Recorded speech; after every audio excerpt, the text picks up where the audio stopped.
Yes guys, welcome back to my channel, and in today's video we have a Lego classic car. So as you can see on both sides, so first of all I'm going to give you the four side view of this car.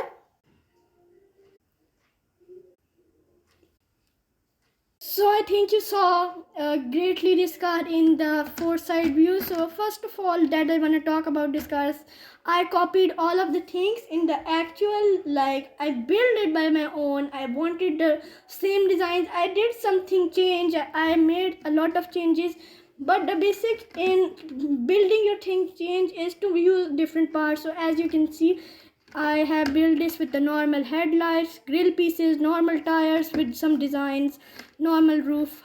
And I think for this video I only have this, and if you like my channel, don't forget to like and subscribe.